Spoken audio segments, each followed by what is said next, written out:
Hello everyone, कैसे हैं आप।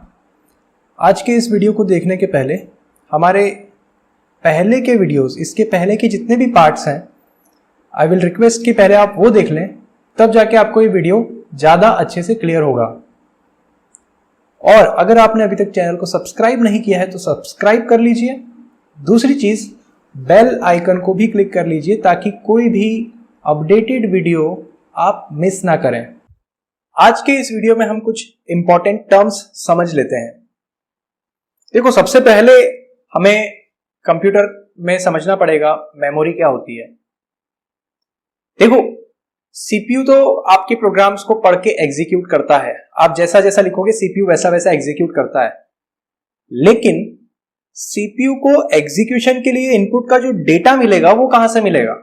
वो आप हाथ में तो रख के जाओगे नहीं, वो डेटा कहीं ना कहीं मशीन में ही होना चाहिए। तो डेटा आपका जहां पे स्टोर होगा, चाहे वो इनपुट हो चाहे वो आउटपुट हो, वो होगी मेमोरी। अब मेमोरी दो टाइप की है, एक है आपकी प्राइमरी मेमोरी और एक है सेकेंडरी मेमोरी। प्राइमरी मेमोरी आपकी रैम, रैंडम एक्सेस मेमोरी जिसे आप कहते हैं। तो देखो, जब आपका प्रोग्राम एग्जीक्यूट होता है उस टाइम पे सीपीयू को इनपुट में कोई ना कोई डेटा देने वाला होना चाहिए। तो सीपीयू जो डेटा रीड करता है वो सीपीयू के रजिस्टर से रीड करता है। तो सीपीयू के जो रजिस्टर्स हैं वो उसके असिस्टेंट्स हैं। जैसे मान लो C = A+B आपने इंस्ट्रक्शन दी, मतलब A और B का एडिशन C में स्टोर होना चाहिए। तो A और B का जो डेटा है पहले वो रीड होके आएगा प्राइमरी मेमोरी से सीपीयू के रजिस्टर्स में। सीपीयू फटाफट A और B की वैल्यू को ऐड कर देगा, सीपीयू का रजिस्टर में डाल देगा। अब सीपीयू का रजिस्टर से वो कहां जाएगा?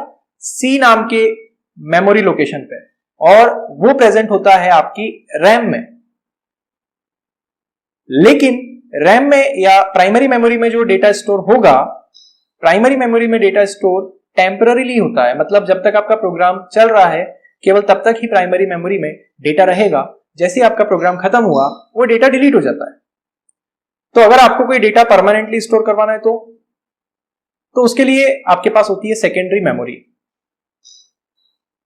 अब वर्कफ्लो कैसे होगा? सीपीयू ने डेटा मांगा, प्राइमरी मेमोरी से वो डेटा आया रजिस्टर्स में, सीपीयू ने एग्जीक्यूशन किया, आउटपुट जनरेट किया, डेटा गया रजिस्टर्स में, रजिस्टर से गया प्राइमरी मेमोरी में, प्राइमरी मेमोरी से गया सेकेंडरी मेमोरी में, फ्रीज हो गया। अब आप कंप्यूटर भी शट डाउन करोगे तो भी सेकेंडरी मेमोरी में वो डेटा बना रहेगा।